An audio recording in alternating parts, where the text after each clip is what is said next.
What would you say is the oldest item in the archive? Yeah, we get this question a lot. People tend to always want to know what the oldest is, and I see the interest. The older items in our collection are maps, basically, and 1565 is the oldest item in our collection Wow. that is cataloged and processed. It's a Giacomo Gastaldi map, Nova Francia, and it's a very important map.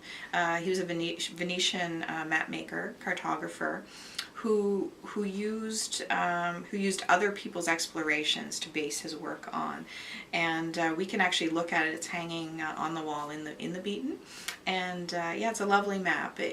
You can tell it's illustrated, and there's some interesting detail. It's imaginative because they didn't know much about the area at the time, and it's really the first capture and depiction of what is now Canada. And so obviously anyone interested in North American history and that geographic history would be interested in this map. So it makes sense that we have it. That's amazing. It is. And you know, when you see it, it's been used in a number of courses. Faculty members have used the map to teach in their courses.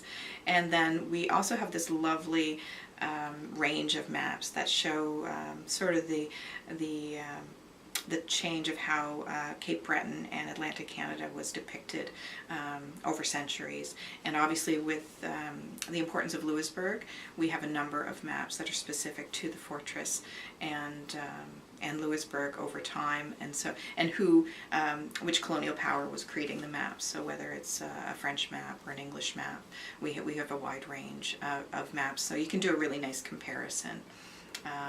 Both of just how they change how Cape Breton is and how Atlantic Canada is placed, as well as you see the resources. So you'll see obviously the importance of fishing in that that's the basis of the colonial conflict. Other than that, the majority of we have a huge industrial collection, as you can imagine, so coal and steel.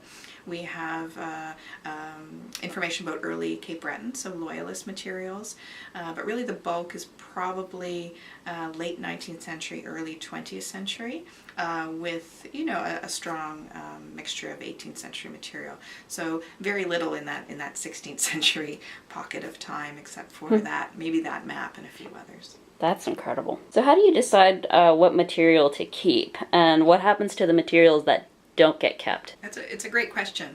It's called appraisal. That's the activity, the archival activity that we do when materials come in. They come into the workroom, and they go through an appraisal process. And it's not done in a silo. It's not done individually, but we consult with other staff members. There are a lot of criteria that we use to appraise the material. Sometimes it's very clear, it fits our mandate. It is archival, it's a primary source, it's Cape Breton related, it would fill research interests either at the university or in the community or farther afield. So it's a very easy decision. We write an appraisal report, and that report is circulated to my supervisor, Catherine Arsenault, but also other staff members have input on that as well. But essentially I create the report, and we look at a number of factors. It's probably my favorite archival part of the job. Description's good too, but appraisal requires a lot of research. So you have to research the activities of the creator, so whether that's the individual who created or collected the material, or the parent body, whether it be the university or another business or organization. And so you have to understand how they operated. So you have to know their background. So you would get a biographical sketch or administrative history. How old are they, or how long did they operate? What did they do over their lifetime? And it starts to really become clear as to why you have the materials you have in front of you. And there's a real elegance once you have the material appraised, and then you can sort of go into the arrangement and description process, which is putting it into series, and then description is what it sounds like, using rules for archival description, which is a Canadian standard of description.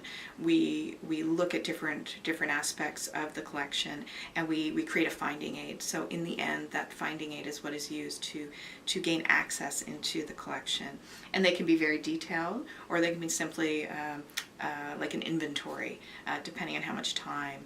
And unfortunately, there's never enough time for really great description, but often through internships and contract work and student work, like the work you're doing this year, we end up with a nice opportunity to spend a lot of time with our collections and phone. And we end up usually with a very good appraisal or finding aid at the end. So we rely on our students very much, and we appreciate the work that they do. So I think you mentioned it before, but what precisely is the difference between an archive and a museum? It is a good question, and I think before a lot of people really come into an archive and maybe get an orientation, they think maybe that there is some overlap. And to be honest, sometimes there is. We do have some artifacts, but primarily archives collect differently. So we focus on primary documents, documentary heritage. So textual documents, photographs. We do audiovisual, but not as much around three-dimensional artifacts or objects. Museums would have primarily those collections, and museums generally have an exhibit schedule. So we have, and they do interpretation. We don't focus on interpretation. We assist a researcher with research questions, and we try to help them work through that, but we rarely do exhibits. We will have, you'll see in the Beaton, maybe when we go by, there are a few cases, and we try to highlight some of our materials there. And what's happening more with the rise of digital humanities work and the idea of online exhibits, we have done exhibits online, and so we've done a music exhibit, and we have done an exhibit about Catherine McLennan, and so that has been online. But and there is collaboration that can happen between museums and libraries and archives, where there is integration of the workflow, but the way we work is different. Also, in an archive and museum, there are similarities. So you can't really take things out of an archive. Yeah, we're not lending like a library is, and a museum, they're not lending either.